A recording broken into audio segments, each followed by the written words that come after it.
Hola, soy una mosca y soy un ser vivo en el que ocurren procesos de división celular como la mitosis. La mitosis es la forma más común de reproducción asexual. Sucede en células eucariotas, las cuales son las que tienen un núcleo donde reside su material genético completo, es decir, el ADN. Dentro de ellas están las células somáticas, las cuales componen todo el cuerpo humano excepto los órganos sexuales. Este proceso consiste en que de una célula salen dos idénticas, con el mismo número de cromosomas, mismo ADN y sin variabilidad genética, excepto mutaciones puntuales. El fin de la mitosis es reparar el tejido dañado y aumentar el tamaño del cuerpo, es decir, el crecimiento. Se puede realizar ya sea ploide o diploide. Es un proceso muy traumático para la célula ya que la obliga a sufrir una serie de cambios. La mitosis tiene 5 fases. El proceso de preparación de la célula para realizar la mitosis se llama interfase. Ahí se supone una suspensión momentánea de las tareas de la célula mientras ésta dedica sus energías a duplicar su contenido, como su ADN y sus organulos, para poder tener doble de todo antes de la división. La mitosis tiene 5 fases. Primera fase, profase. La envoltura del núcleo celular empieza a romperse a medida que se duplica también el centrosoma y cada uno de los dos resultantes migra hacia un extremo distinto de la célula para servir de polaridad en la división, formando una estructura llamada huso mitótico que está formada por microtúbulos que servirán para separar los cromosomas. En el núcleo de la cromatina se condensa y empieza a organizarse en cromosomas y el nucleolo deja de ser visible. Segunda fase, prometafase. Se disuelve la envoltura nuclear y los microtúbulos invaden el espacio donde está el material genético para iniciar la separación en dos conjuntos distintos. En este proceso se consume la energía en forma de ATP. No todos los microtúbulos se unen con un cromosoma, algunos se unen con otros microtúbulos para después alargarse y separar a la célula. Tercera fase, metafase. Este es el punto del control de la mitosis, en la que se separan una a uno los cromosomas del material genético, alineándose en el medio de la célula, es decir, la zona ecuatorial. Esta fase no termina hasta que todos los cromosomas se hayan desprendido y estén alineados, respondiendo cada uno a un conjunto de microtúbulos determinado, de modo de evitar repeticiones. Cuarta fase, anafase.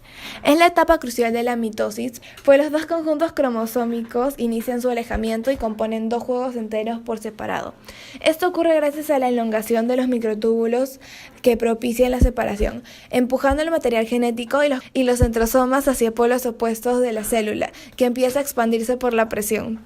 Quinta fase y última, telofase. Aquí se revierten los procesos de la prometafase y la profase, a medida que los microtúbulos siguen estirándose y empujando la célula desde adentro en dos direcciones opuestas. Cada grupo de cromosomas recupera su envoltura nuclear a partir de los fragmentos que quedan de la original y culmina la cariocinesis, es decir, la división nuclear. La citocinesis es el evento que culmina la mitosis. Consiste en la creación de un surco de división en el citoplasma común de las dos nuevas células, con la ayuda de una proteína llamada actina, justo en el lugar en donde se alinean los cromosomas, la zona ecuatorial. El citoplasma es así estrangulado hasta que la membrana permite la separación total y el nacimiento definitivo de dos células hijas idénticas a la madre original.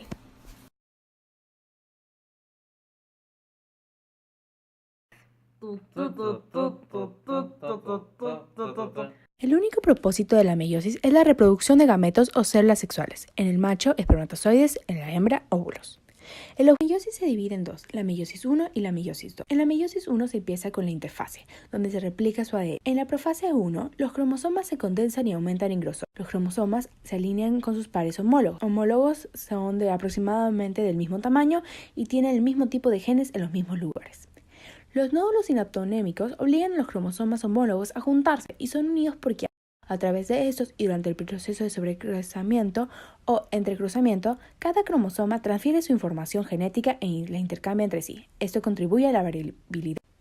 Metafase 1. Los cromosomas homólogos empiezan a disponerse en el medio de la célula. Anafase 1. Los cromosomas van a empezar a separarse siendo arrastrados por los microtúbulos.